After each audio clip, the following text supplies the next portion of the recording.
नमस्कार, मैं हूं श्वेता सिंह। आप देख रहे हैं हल्ला बोल। आज देश कोरोना के संकट से जूझ रहा है। लोगों के जहन में कई सवाल हैं। ये लड़ाई कई बार गलत दिशा में मुड़ जाती है। लोग पैनिक हो जाते हैं, चाहे वो दवाइयां हो, ऑक्सीजन की समस्या हो या फिर घर में इलाज का तरीका। इसीलिए एक्सपर्ट्स की राय जानना बहुत जरूरी है। आज हमारे साथ देश के बड़े बड़े डॉक्टर्स मौजूद हैं जो आपकी हर आशंका को दूर करने का प्रयास करेंगे, जिनसे हम चर्चा करेंगे अपने इस राउंड टेबल शो में। लेकिन सबसे पहले उन सवालों के जवाब जानते हैं जो इस वक्त देश के सामने बड़ी समस्या के तौर पर खड़े हैं। सीटी स्कैन, रेमडेसिविर, ऑक्सीजन और पीक को लेकर देश के जहन में कई सवाल हैं। क्या कहना है उस पर एम्स के डायरेक्टर डॉक्टर रणदीप गुलेरिया का?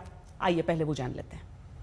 80 to 85% पेशेंट्स हैं वो माइल्ड इलनेस होती है, उनको जुकाम, नजला, बुखार हुआ, बॉडी एक्स हुई और वो बिल्कुल ठीक हो जाएंगे। उनको सीटी कराने की कोई जरूरत नहीं है, स्पेशली यंगर एज ग्रुप में, बिकॉज सीटी से रेडिएशन एक्सपोजर भी होता है। और ये बहुत डेटा अवेलेबल है नाउ यूएस में। इंटरनेशनल एटॉमिक एनर्जी एजेंसी जो है वो तो यही कहती है कि आप जितना कम करो रेडिएशन एक्सपोजर उतना जरूरी है, क्योंकि बाद में कैंसर के चांसेस बढ़ जाते हैं। इसलिए इन लोगों को सीटी कराने की कोई जरूरत नहीं है। हम सीटी करा के अननेसेसरी पैनिक क्रिएट करते हैं। ये हमें समझना चाहिए कि माइल्ड केसेस में भी लंग्स में माइल्ड पैचेस आ सकते हैं जो अपने आप खत्म हो जाएंगे। सबसे पहले हम परिचय कराते हैं उन खास मेहमानों से जो हमारे साथ जुड़े हैं इस समय। Doctor Naresh Trehan, chairman and managing director Medanta, और डॉक्टर अशोक सेठ, chairman of Fortis Escorts heart institute. Doctor Trehan, पहले आपसे मैं समझना चाहती हूं, और हम टेस्टिंग से ही शुरू करते हैं और उसके बाद धीरे धीरे आगे बढ़ते हैं। बाकी जो मुद्दे हैं हमारे सामने उसकी बातें करेंगे, क्योंकि पीक को लेकर खासकर सवाल लोगों के मन में है। कुछ राज्यों में जो आंकड़े हैं वो अगर कम दिख रहे हैं तो इसका क्या मायने निकाले जाए। लेकिन ये सीटी स्कैन को लेकर जो लोगों में एक होड़ सी दिखती है कि लोग चाहते हैं कि जल्दी से सीटी स्कैन करवा लें जैसे ही कुछ लक्षण नजर आते हैं। क्या क्या नुकसान हो सकते हैं सीटी स्कैन के, डॉक्टर त्रेहन? आपको ये समझना है कि हर चीज जो हम बोल रहे हैं कि जैसे कोई टेस्ट है या कोई दवाई है, उसका उचित टाइम होता है इस डिजीज पैटर्न में। जब उसका उचित टाइम हो तभी करवाना चाहिए। ये नहीं कि लोगों में ये बह फैल गया कि सीटी स्कैन सबको कराना, ये बिल्कुल गलत बात है। इसके दो नुकसान है। सीटी स्कैन में रेडिएशन होता है, आपको काफी सारा एक्सरे एक्सपोजर होगा, तो अगर जो अननेसेसरी है तो बिल्कुल नहीं करना है। जिसमें हम सोचते हैं कि ये सिंड्रोम बढ़ रहा है, क्योंकि एक चीज को नहीं देखते, हर इसमें टेम्परेचर, कितनी इंटेंसिटी है, क्या स्कोर है, सीटी स्कोर है उसका, वायरल लोड का, और उसके साथ साथ हम ब्लड टेस्ट कराते हैं जिससे पता लग जाए कि बॉडी में इन्फ्लेमेशन हो रही है कि नहीं। अगर जो ऐसा होता है जिसमें हम देखते हैं कि बहुत फीवर रिस्पॉन्ड नहीं कर रहा, जिसके हम देखते हैं कि उसके जो ब्लड टेस्ट हैं जिसके अंदर सीआरपी बढ़ा हुआ है बहुत ज्यादा, या फेरेटिन बढ़ा हुआ है, डी डाइमर बढ़ा हुआ है, तो तब हम रेकमेंड करते हैं कि HRCT होना चाहिए। जल्दी करा लोगे तो उसका कोई फायदा नहीं होगा, फिर कराना पड़ेगा और डबल एक्सपोजर मिलेगा, डबल एक्सपेंस होगा। और सीटी स्कैन अगर जो सारा हिंदुस्तान ही कराने लगेगा तो इतनी फैसिलिटीज भी नहीं है, और जिनको जरूरत है उनका टाइम ही नहीं मिलेगा। तो ये सब बातें अपने दिमाग में रखनी चाहिए कि एक डॉक्टर आपको गाइड करेगा कि कब क्या करना चाहिए। ये मत सोचें कि किसी और का हुआ था सीटी स्कैन तो मैं भी करवा लूं, किसी और ने वो रेमडेसिविर ली तो मैं भी रेमडेसिविर लगवा लूं, किसी और को टोसिजुमैब लगी है तो मैं भी लगवा लूं। ये बिल्कुल उचित नहीं है। इससे नुकसान होता है, क्योंकि हर चीज का साइड इफेक्ट होता है। तो इसीलिए हमें डिसाइड करने दो एज डॉक्टर्स, और सब डॉक्टर्स को इतना नॉलेज है कि कब क्या टेस्ट कराना चाहिए। सो पब्लिक को उससे गाइडेंस उस डॉक्टर से लेनी चाहिए, खुद नहीं डिसाइड करना चाहिए। डॉक्टर अशोक सेठ, इसके बावजूद हम लाइनें देख रहे हैं आजकल RT-PCR को लेकर कुछ लोगों के मन में यह संशय आया कि कहीं ऐसा तो नहीं है कि मुझे लक्षण है लेकिन इसके बावजूद नेगेटिव आ रहा है तो मैं जल्दी से सीटी स्कैन करा के देख लेता हूं। ये लोगों के मन में वहम RT-PCR को लेकर आना शुरू हुआ, जिसके बाद सीटी स्कैन को लेकर यह होड़ शुरू हुई। लेकिन किस तरह का खिलवाड़ वो कर रहे हैं अपनी सेहत से? ये तो खिलवाड़ है ही, और डॉक्टर त्रेहन जी ने साफ बताया कि ये अपने आप को नहीं ट्रीट करना है। पहली बात ये, डॉक्टर डिसाइड करेंगे कब कौन सा टेस्ट फायदेमंद हो सकता है और ट्रीटमेंट को ऑल्टर कर सकता है। ये आप खुद नहीं डिसाइड कर सकते। सेकेंडली, हम पेशेंट को ट्रीट करते हैं, टेस्ट को नहीं ट्रीट करते हैं। तो वो टेस्ट लेके आप कहीं पहुंच जाओगे तो उसके बेसिस पे ट्रीटमेंट नहीं स्टार्ट होती है अगर आप बिल्कुल ठीक फील कर रहे हो। और तीसरी बात समझने की है RT-PCR के बारे में।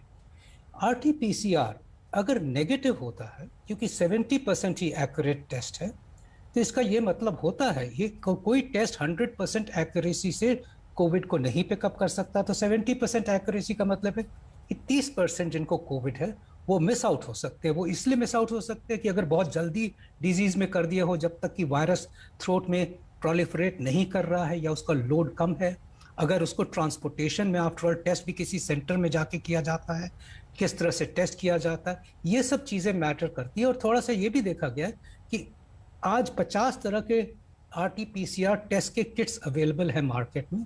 कुछ बहुत ही एक्यूरेट है, कुछ कम एक्यूरेट है, और कुछ उनमें से ऐसे भी हैं कि अगर वो जीनोम सीक्वेंसिंग ज़्यादा नहीं देखते तो नए वेरिएंट्स को मिस आउट कर सकते हैं। तो नहीं, हमें क्लियरली मैनेज करना अपने सिम्टम्स को। इस टाइम पे मैं कहूँगा आप सबको, क्योंकि मैं देख रहा हूँ कहाँ डिले हो रही है, कि अगर बुखार हो, खांसी जुकाम सर्दी हो, अगर वही रनी नोज और बॉडी और बुखार की फीवर और टेंडेंसी आ रही हो, तो ये सोच ले कि ये कॉमन फ्लू नहीं है, ये सिर्फ जुकाम खांसी ही नहीं है। इस टाइम पे प्रैक्टिकली 100% श्योर है कि वो कोविड है।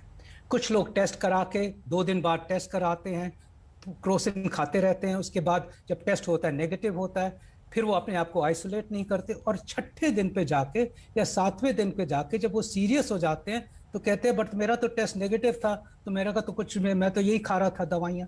सो आप ये सोच के चलो, इस टाइम पे इट इज़ लाइकली कि आपका कोविड टेस्ट नेगेटिव होते हुए भी अगर आपको बुखार खांसी सर्दी जुकाम के सिम्टम्स हैं, वो कोविड है। आप अपने डॉक्टर से बात करें, वो डिसाइड करेगा। ब्लड टेस्ट, उनमें भी बातें पता चल जाती हैं। एक और कोविड टेस्ट, उनमें भी बातें पता चल जाती हैं। CT स्कैन तब करते हैं जबकि आपको ऑक्सीजन की कमी हो और डॉक्टर ये कह रहा है कि अब मुझे next line of treatment decide करनी है। फर्स्ट लाइन ऑफ ट्रीटमेंट तो 90% के माइल्ड सिम्टम्स होते हैं, वो ठीक ठाक होकर वैसे ही बेटर हो जाएंगे।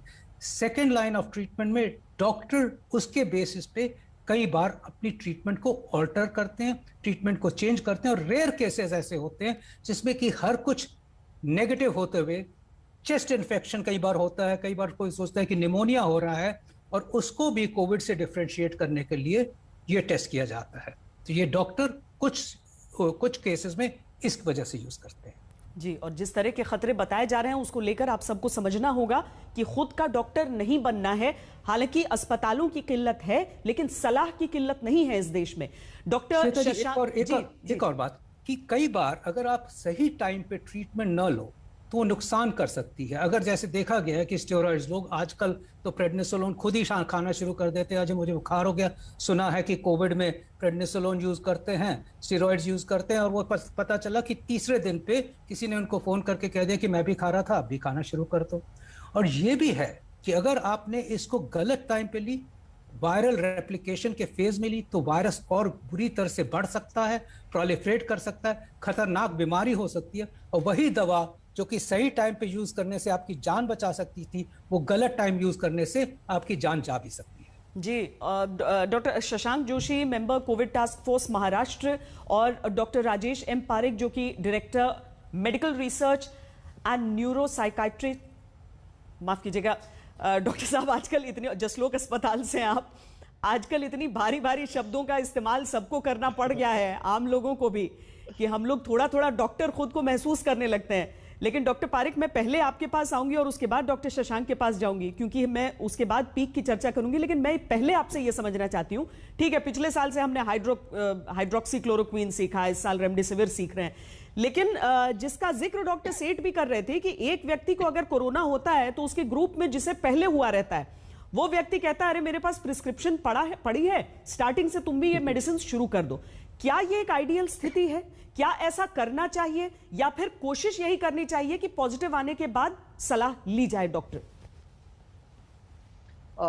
बिल्कुल, तो जैसे डॉक्टर त्रेहान और डॉक्टर सेठ ने बहुत अच्छी तरह से हमको समझाया कि अपने आप को हमने निर्णय नहीं लेना चाहिए कि कौन सी दवाई लेनी है और कौन सी टेस्ट करनी है। सबसे पहले श्वेता जी, हमको हमेशा एक चीज याद रखनी चाहिए कि जो कोई भी टेस्ट हो दुनिया का, वो जो हम क्लिनिकल डायग्नोसिस बोलते हैं, जो डॉक्टर पेशेंट का इतिहास सुन के, पेशेंट को तपास करके जो उनको डायग्नोसिस लगता है क्लिनिकल एग्जामिनेशन से, वो सबसे महत्वपूर्ण होता है।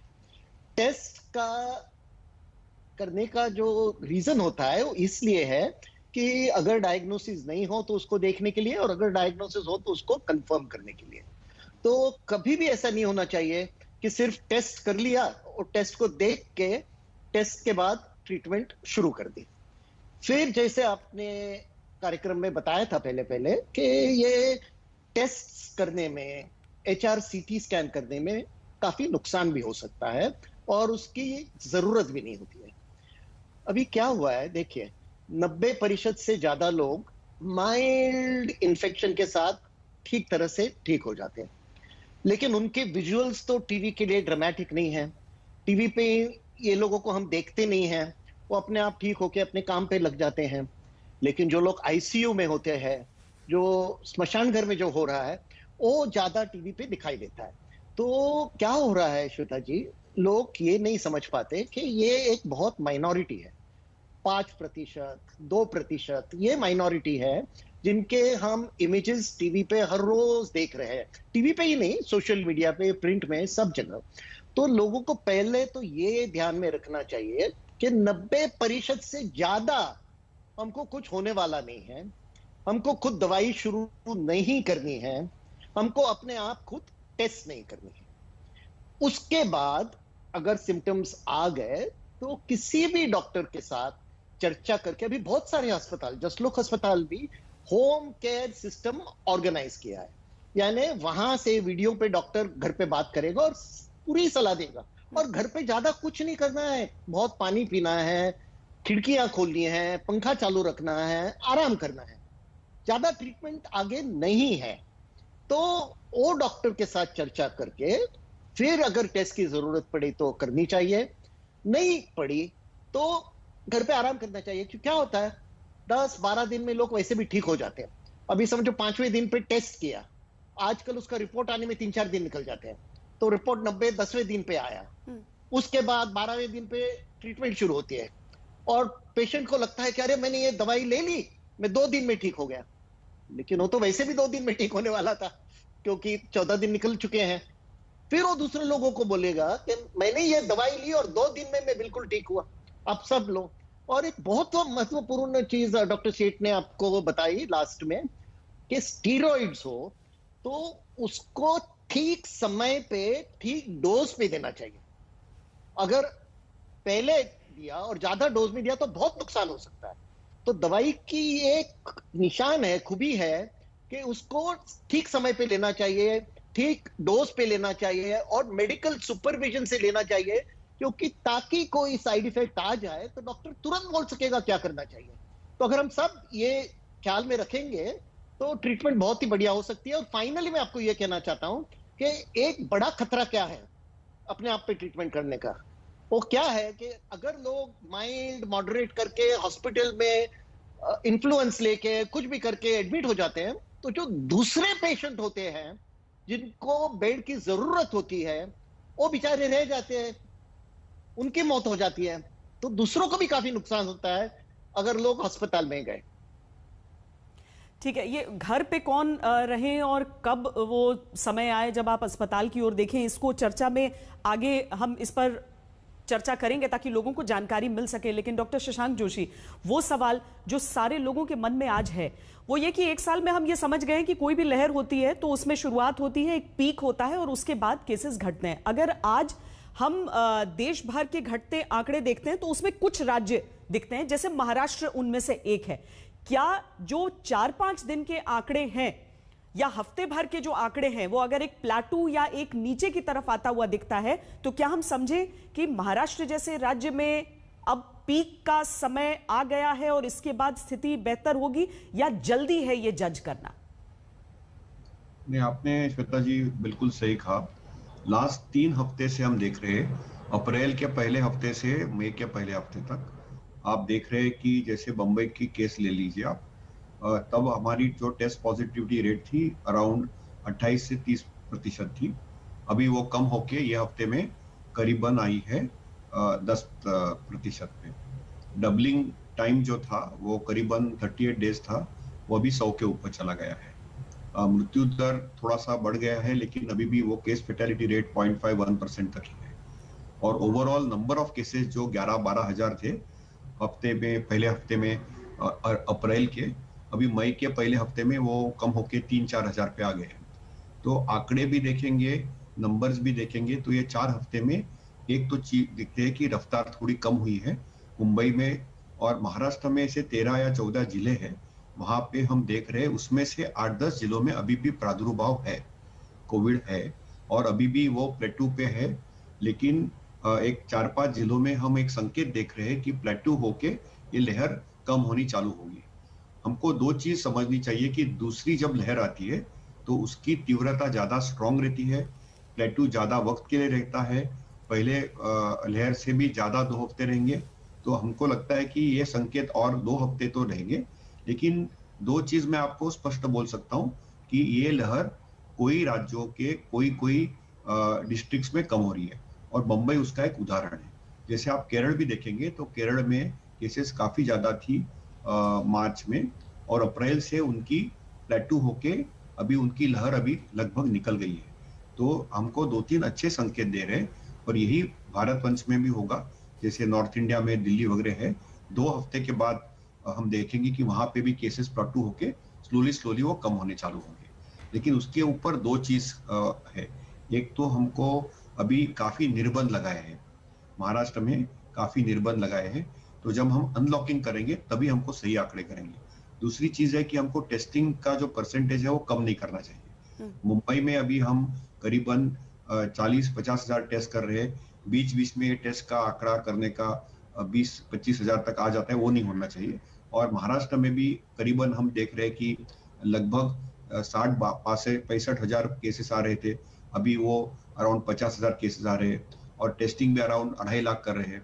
तो टेस्टिंग का आंकड़ा नहीं कम करके एक संकेत तो निश्चित दिखता है कि ये लहर है, ये तो नीचे आनी है। जैसे लहर ऊपर आती है वैसे वो प्लेटू होती है, प्लेटू होके नीचे आती है। तो पहले संकेत दिखने लगे हमको कि ये लहर उतरेगी, एटलीस्ट महाराष्ट्र में तो वो कम होने के संकेत दिख रहे हैं हमको, लेकिन अभी भी हमको 2 हफ्ते लगेंगे। लेकिन स्पष्ट है अभी कि ये डायरेक्शन तो डाउनवर्ड ट्रेंड में है। इन बातों से हौसला बहुत लोगों का बंधेगा। डॉक्टर शशांक, डॉक्टर त्रेहन, अगर हम अच्छा, डॉक्टर त्रेहन से अभी संपर्क हमारा कटा हुआ है। डॉक्टर अशोक सेठ, अगर हम महाराष्ट्र को ही एक एग्जाम्पल के तौर पर और यहाँ के आंकड़ों को एक मिसाल के तौर पर देखकर चलें, तो हमें यह भी समझ में आता है महाराष्ट्र उन राज्यों में था जिन्होंने जल्दी और काफी समय से ये लॉकडाउन लगाकर रखा है, रिस्ट्रिक्शंस बढ़ाकर रखी हैं। क्या ऐसे आंकड़े देखने के लिए, ऐसी परिस्थितियां देखने के लिए बाकी राज्य जहां पर इस समय केसेस ऊपर ही जाते हुए दिख रहे हैं, वहां पर भी ये कड़ाई जरूरी हो जाएगी? श्वेता जी, आपने देखा होगा कि ये एक वेव है जो कि पूरी कंट्री को एक साथ नहीं आ रही है। धीरे धीरे करके वही स्टेट्स जो पहले थे, अब जो पहले कम थे, अब वो धीरे धीरे बढ़ते जा रहे हैं। तो इसीलिए पूरा हिंदुस्तान अब एक उस लहर में है। ये ज़रूर है, हमें लॉकडाउन वर्ड अब हमें साइड में रख देना चाहिए कि क्योंकि उसमें ये डिबेट होता रहता है कि लॉकडाउन खराब है, इकोनॉमी के लिए खराब है, फिर कोई कहता है कि लॉकडाउन सर्वाइवल के लिए बेटर है। एक्चुअली हम क्या चाहते हैं? हम चाहते हैं कि ये ट्रांसमिशन रुके, ये जो रेट ऑफ ट्रांसमिशन जिसकी वजह से हम एक सुनामी में एनगल्फ हो गए हैं, इसको एक से दूसरे आदमी को वायरस ट्रांसफर रुक जाए, चाहे वो हम कोविड अप्रोप्रिएट बिहेवियर से करें। और कोविड अप्रोप्रिएट बिहेवियर तो टाइम लेगा, तो हम सोचते हैं कि किस तरह लोगों को सेपरेट किया जाए, किस तरह अननेसेसरी गैदरिंग्स खत्म की जाएं, किस तरह लोग घूमने फिरने में और उन जगह पे ना जाएं जहां पे वो अननेसेसरी इंजॉय करने जाते हैं या अननेसेसरी वो किसी काम के मतलब की गैदरिंग्स नहीं होती हैं। फिर भी अगर हम बैलेंस रखते हैं कि गैदरिंग्स खत्म करें, हम स्ट्रिक्ट रूल्स एंड रेगुलेशंस लाएं, हम स्ट्रिक्ट कोविड अप्रोप्रिएट बिहेवियर लाएं, हम वर्क फ्रॉम होम करें, वही काम जो घर से हो सकता है, कम लोग ऑफिस जाएं, गैदरिंग्स, पार्टीज, वेडिंग्स में इकट्ठा होना, ये सब खत्म करें तो हम इकोनॉमी को भी डिस्ट्रक्ट नहीं करेंगे और हमारा ट्रांसमिशन भी रुक जाएगा। तो एक इंटरमीडिएट समझिए और इसको लॉकडाउन को आप चेंज कर दीजिए कि या तो समझिए फेज 3 या 4 लॉकडाउन। और आपने देखा होगा अगर हम इसको लेट करते हैं तो फिर हमें रोकना बहुत मुश्किल हो जाता है। महाराष्ट्र ने किया, हमने उसका इफेक्ट देखा है, दिल्ली का भी इफेक्ट 2-3 हफ्ते में आएगा। बट मैं अभी भी सोचता हूं कि हम लोग लेट कर रहे हैं। हमें ये रिस्ट्रिक्शंस, हमें ये इम्पोजिशन ऑफ अप्रोप्रिएट नॉर्म्स सोच लीजिए, हमें सोच लीजिए कि ये इंस्टॉलेशन ऑफ अप्रोप्रिएट बिहेवियर, कुछ भी वर्ड ले आइए, लॉकडाउन वर्ड ना लाइए, बट हमें करना ही पड़ेगा। और आपने देखा कई स्टेट्स वो धीरे धीरे ला रहे हैं। सून यही होगा कि काफ़ी सारे स्टेट्स, इसको कंटेनमेंट कहिए कुछ भी कहिए, काफ़ी सारे स्टेट्स उसमें होंगे, क्योंकि हिंदुस्तान दूसरी कंट्री से डिफरेंट है। इसलिए डिफरेंट है कि हम लोग, कंजेशन हिंदुस्तान में ज़्यादा है, one of the most congested countries across the world है, पीपल पर स्क्वायर किलोमीटर बहुत ज़्यादा है, कोविड अप्रोप्रिएट बिहेवियर बड़ा मुश्किल है हिंदुस्तान में। मैं कहूँगा कि एक तो इनडिसिप्लिन अलग, poor unfortunately poor reflection of appropriate behaviour and examples अलग, एंड फाइनली कई लोगों के लिए तो आप कहेंगे कि हार्श जोक है अगर हम उनको कहें कि डिस्टेंसिंग करिए क्योंकि एक एक कमरे में 6-6 लोग रह रहे हैं। तो फिर भी इसलिए हमें समझना है कि अगर हिंदुस्तान में स्प्रेड होता है तो बहुत रैपिडली स्प्रेड होगा, इसको रोकना मुश्किल है। डिसिप्लिन भी यहाँ का सबसे हाईएस्ट नहीं है वर्ल्ड में। तो हमें ये स्थिति, imposition of COVID appropriate behaviour and separation हमें लाना ही पड़ेगा gradually, without hurting the economy to the same extent. So middle path लेना बहुत ज़रूरी है। वही मेरा तो वही मानना है और मैं उसके फेवर में हूँ। इनफैक्ट मैं तो ये भी कहूँगा कि या तो आप धीरे धीरे करके स्टेट्स को लॉकडाउन करते जाइए, या आप पार्शल लॉकडाउन इम्पोज कीजिए कंट्री पर और धीरे धीरे अनलॉकडाउन कीजिए। वो आपके ऊपर है किस तरह एक्सपर्ट समझते हैं, बट क्लियरली वायरस की चेन ऑफ ट्रांसमिशन रोकना बहुत ज़रूरी है और एक इंटरमीडिएट पाथ लेना बहुत ज़रूरी है। Not for lockdown versus against lockdown.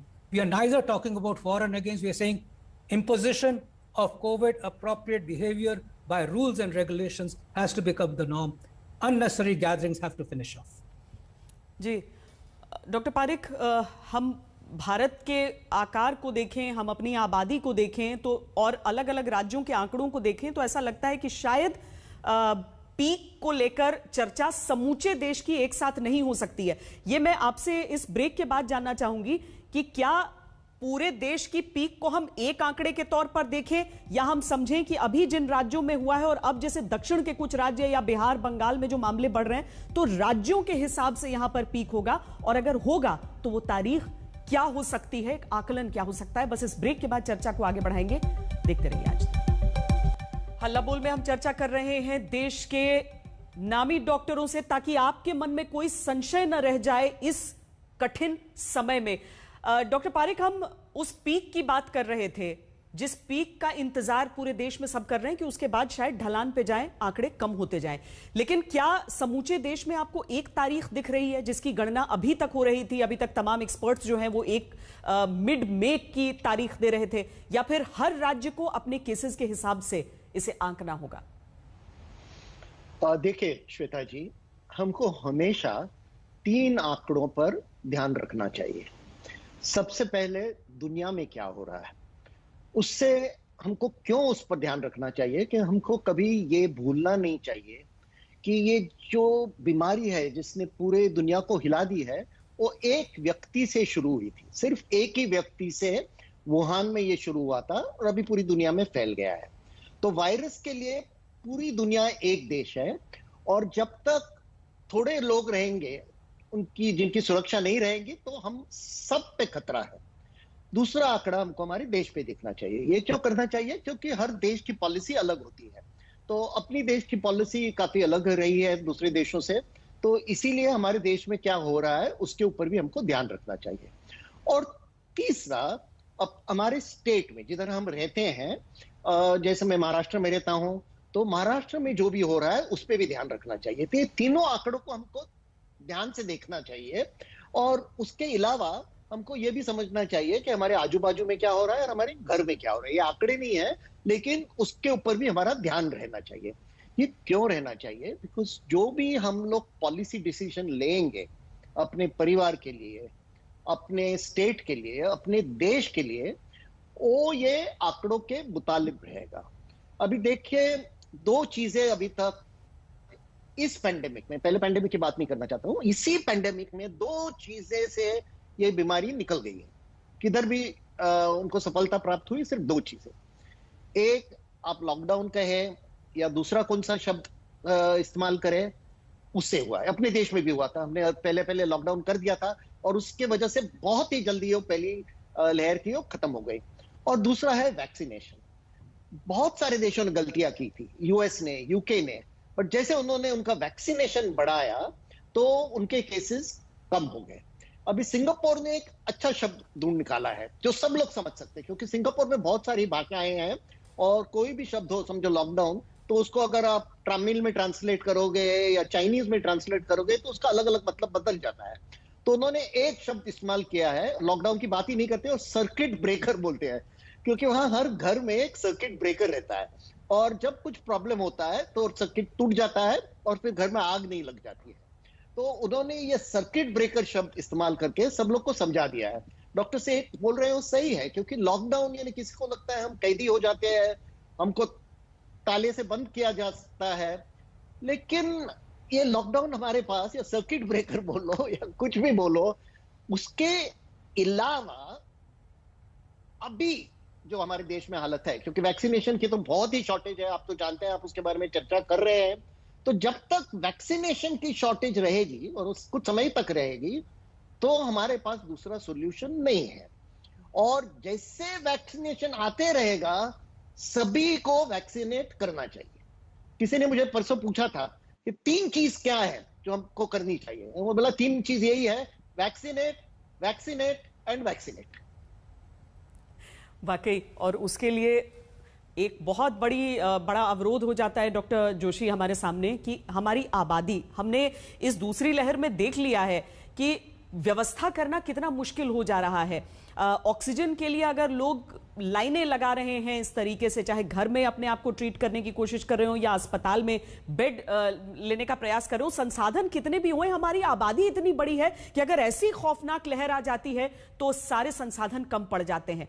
आज की तारीख में महाराष्ट्र अपने केसेस को देखते हुए कि किस तरीके से बड़ी मुश्किलों के साथ इस स्तर पर पहुंचा गया है, वहां पर आज आप क्या प्रयास कर रहे हैं? ठीक है, संसाधनों को उस स्तर पर लाने का प्रयास तो हो रहा है कि ऑक्सीजन की व्यवस्था उस तरीके से रहे, दवाइयों की कमी कभी ना पड़े, चाहे ये लहर जाए और उसके बाद अगली लहर के लिए हम सबको तैयार रहना पड़े। लेकिन आज की परिस्थिति में पीक की उस तारीख का आकलन करते हुए आप क्या कोशिश कर रहे हैं? लोगों को जैसे कैसे समझा पा रहे हैं कि ये सिम्टम है तभी अस्पताल की तलाश में बाहर निकलो, वरना घर में कैसे अपने आप को बचा पाओ? कब तक घर में रहो, डॉक्टर के पास या अस्पताल के पास, डॉक्टर के पास तो पहले चले जाएं लेकिन अस्पताल जाने की न सोचो। आपने मैडम बिल्कुल सही कहा कि हमें अभी भी सतर्क रहना चाहिए और हमारी यही कोशिश है कि महाराष्ट्र में हो या भारत में हो, जितने नागरिक है वो घर में रहे। और उनको अभी एक कोविड का वक्त चल रहा है, तो कोई भी सिम्टम हो, जैसे बुखार हो, सूखी खांसी हो, गंध या स्वाद की दिक्कत हो, तो तुरंत कोविड की जांच करनी चाहिए। और सस्पिशन आ गई तो सेल्फ आइसोलेट करना चाहिए, अपने घर वालों से सेल्फ आइसोलेट करके अपने बाकी घर वालों को मास्क लगाने को बोलना चाहिए। ये पहली चीज हमने सबको बोल दी है।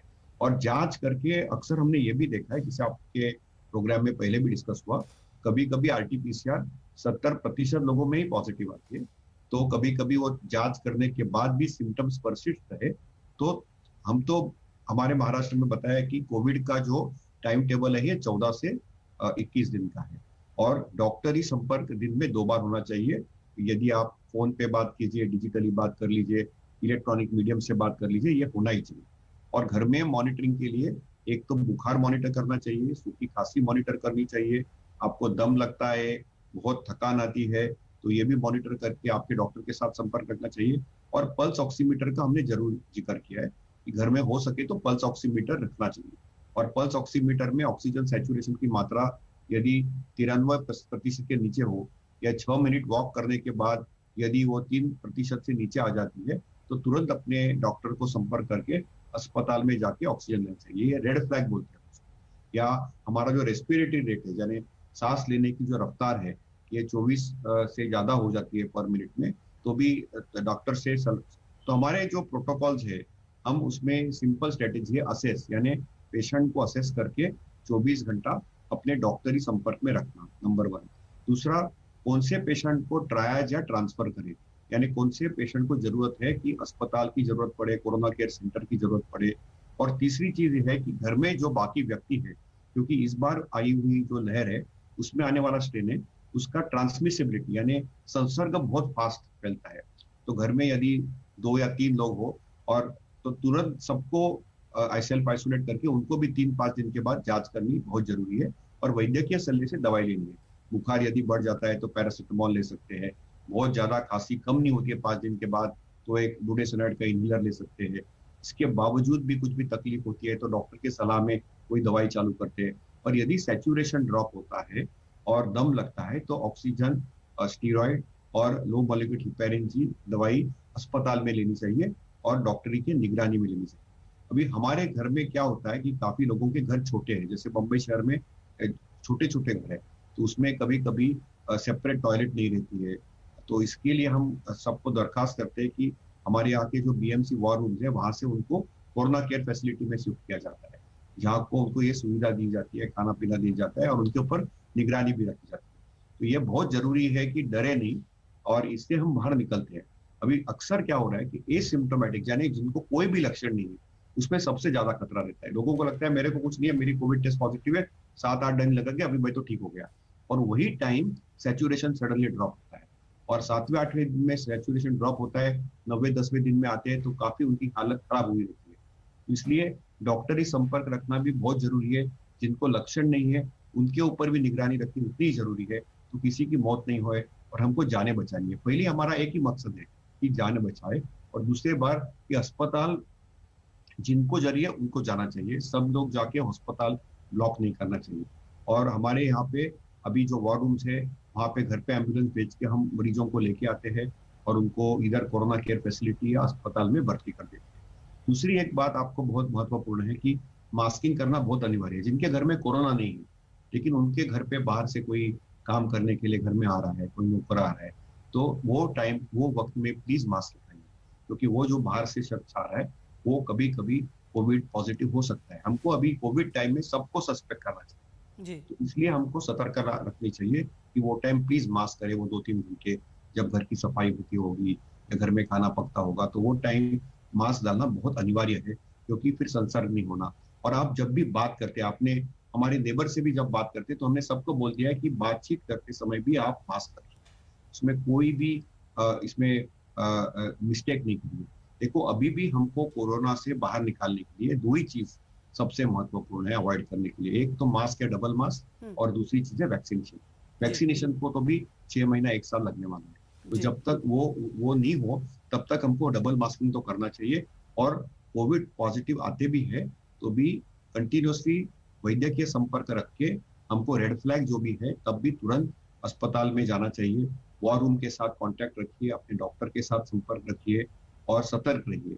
और ये नहीं करना कि हम लोग क्या करते हैं, हमने एक मिस्टेक सब लोग में देखा है कि पहले हफ्ते में ठीक ठाक रहते हैं तो हम कुछ डॉक्टर को कांटेक्ट ही नहीं करते, उनको लगता है हम ठीक हो जाएंगे और फिर क्या होता है बहुत लेट हो जाता है। वैसे नहीं करना जी, जी। ये सीटी स्कैन तो डॉक्टर को संपर्क करना है उस दिन जिस दिन आप पॉजिटिव आ गए हैं, उसी समय से आपको डॉक्टर के संपर्क में रहना है। लेकिन हॉस्पिटल कब जाना है डॉक्टर अशोक सेठ?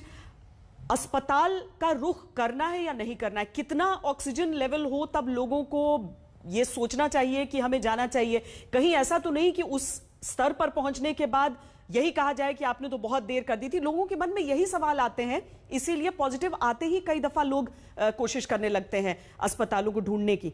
तो डॉक्टर सेठ ये भी समझाइए कि घर में भी अगर हैं तो कितने समय में ऑक्सीजन और बुखार को मॉनिटर करना है? देखिए, ये अभी हम इनको सबको बैलेंस तरीके से समझाना होगा। डॉक्टर जोशी ने कहा, बहुत इंपॉर्टेंट कहा, कि डॉक्टर से टच में रहना बहुत इंपॉर्टेंट है, क्योंकि डिसीजन डॉक्टर के ऊपर डिपेंड करता है कि आप कब आए अस्पताल। हमने लोगों को समझाया हुआ है कि डॉक्टर से तो आपने पहले ट्रीटमेंट स्टार्ट कर दी और डॉक्टर के आप टच में रहे। जब सैचुरेशन तो आपका पल्स ऑक्सीमीटर पे मेजर होता है, बड़ी सिंपल चीज़ है, आप देखते रहते हो हर 6 घंटे पे, हर 4 घंटे पे देखते रहते हो। बट हम एम्फसाइज करते हैं कि सिर्फ बैठे हुए ऑक्सीजन सैचुरेशन नहीं मेजर करना है। आपने यंग लोगों के लिए तो हम कहते हैं कि 6 मिनट वॉकिंग, अच्छी तरह से वॉकिंग कीजिए और फिर सैचुरेशन मेजर कीजिए। और एल्डरली के लिए कहते हैं कि एटलीस्ट 3 to 4 मिनट कीजिए वॉकिंग और फिर सैचुरेशन बिफोर एंड आफ्टर देखिए। तो ये जो ड्रॉप इन सैचुरेशन है इसको हम इंपॉर्टेंट समझते हैं और हम कहते हैं कि जब तक ठीक है, फीवर के लिए आप बुखार के लिए आप दवा लेते हो, खांसी जुकाम के लिए लेते हो, हाइड्रेशन करते हो, वही सब माइल्ड डिजीज के लिए है। बट जब आपने 94 से कम देखा सैचुरेशन, तो फिर डॉक्टर से आपको बताना चाहिए, डॉक्टर से बात करनी चाहिए। हर जगह पे वीडियो कॉन्फ्रेंसिंग इसके लिए अवेलेबल है और डॉक्टर हो सकता है डिसाइड करे कि नहीं, आप साइड में सोइए, आप ठीक से लगाइए, आप अपने हाथ को गर्म कीजिए, देखिए कितना सैचुरेशन आ रहा है, और हो सकता है कि आपका 93, 94 पे आपको घर ही में रहने को कहे। बट जब सैचुरेशन 90 या 91 पे पहुंचता है और कंसिस्टेंटली उस पे रह रहा है, और तब डॉक्टर ही खुद कहता है कि अब आपकी एडमिशन का टाइम आ गया है, क्योंकि आप सेकेंड फेज में जा रहे हो जिनमें हमने आपको दूसरी दवाइयां देनी है। याद रखिए, इंट्रावीनस दवाइयां घर पे नहीं दी जा सकती हैं। हाँ, इस टाइम पे जब बेड्स की अवेलेबिलिटी नहीं थी, अगर ये आइडियल वर्ल्ड होता तो हमेशा जहां पे ऑक्सीजन ड्रॉप की है हम कहते हैं कि अस्पताल आइए, हम ऑब्जर्व करेंगे, हम डिसाइड करेंगे कि आपको कितनी ऑक्सीजन चाहिए, हम डिसाइड करेंगे कि आपको अब स्टेरॉइड्स इंट्रावीनसली मिलने चाहिए कि आपको रेमडेसिविर देने की जरूरत है कि नहीं। बट क्योंकि बेड्स की कमी है और हमारा फर्ज है कि पेशेंट को ठीक रखना, तो कुछ next steps, early next steps जो हम कहते हैं माइल्ड के बियॉन्ड, वो अब हम घर में शुरू करते हैं, प्रोवाइडेड हम शुरू करते हैं, पेशेंट नहीं।